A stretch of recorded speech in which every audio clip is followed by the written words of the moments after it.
What's good, y'all? It's Abwon, and this is another edition of Before You Watch. I cannot remember the last review that I did, so I'm not going to bother bringing it up. Anyway, make sure you hit that subscribe button. Tap in for a whole bunch of new content.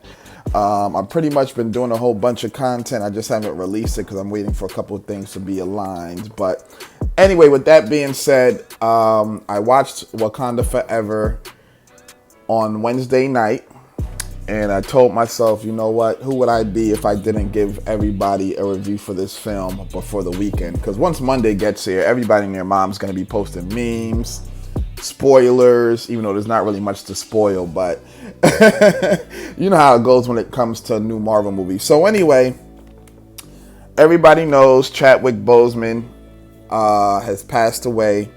And Black Panther 2, Wakanda Forever, you know, whatever you want to call it, was pretty much, there were a lot of rumors swirling around, especially when the COVID hit. People were saying, oh, they should recast him. Some were saying they shouldn't recast him.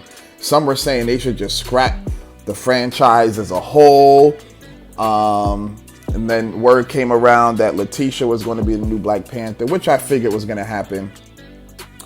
Due to the comics, and then the whole vaccine controversy came around. Then Ryan Coogler had that situation where the people at the bank mistook him for a bank robber. It was just it was like every other day Black Panther was in the news for something other than when's this movie gonna be done.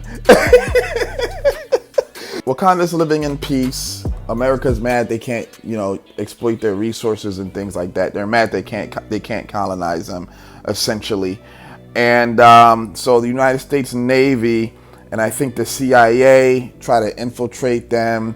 They find some contraption under in the ocean, in the Atlantic Ocean, that can detect vibranium, and they come across a superpowered force that they feel are Wakandans. They're not.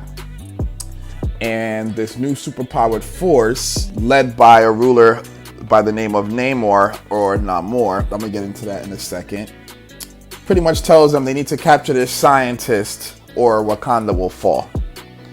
And that's pretty much the story in a nutshell. It's easy to follow, extremely easy to follow, which is cool. Shout out to Ryan Coogler for that. You know how Marvel movies can get down.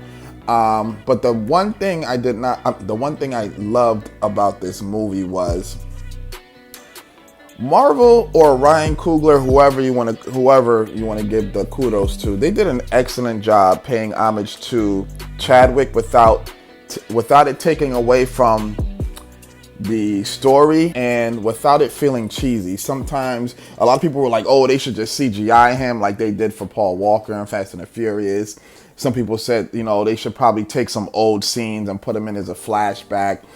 Everybody had all of these types of theories, right? Before the movie started, I pretty much called it.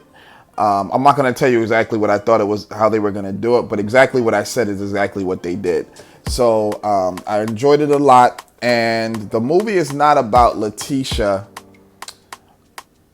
filling T'Challa's shoes, right? Which I feel was a great idea. It's not. She's really just living her life, to be honest with you. They're just living their life. And with no Chadwick there, the rest of the cast pretty much fills in where he left off.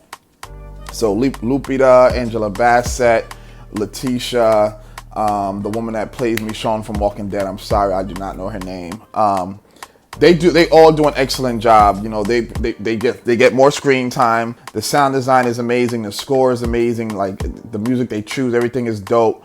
The visuals are great. The first one, I thought the visuals were good, but they weren't as good. But I get it. It's the first movie. You never really know what's gonna happen. So things can be a little conservative with the visual side, but now this one, oh my gosh, this one, they have to do it. Namor in Marvel Comics runs Atlantis, right? In this film, they do not call it that. It has a completely different name. He's almost like Polynesian or Samoan, something like that. He's definitely cultured, which is dope. He's an ethnic character, which I thought was really well done. They don't call it Atlantis. Whether they didn't want to have the conflict with DC's Aquaman or they just wanted to start something new, I don't know. But they do not call it Atlantis. And he goes into talk about where he got his power, how he came about, how he's ruling his people, things like that.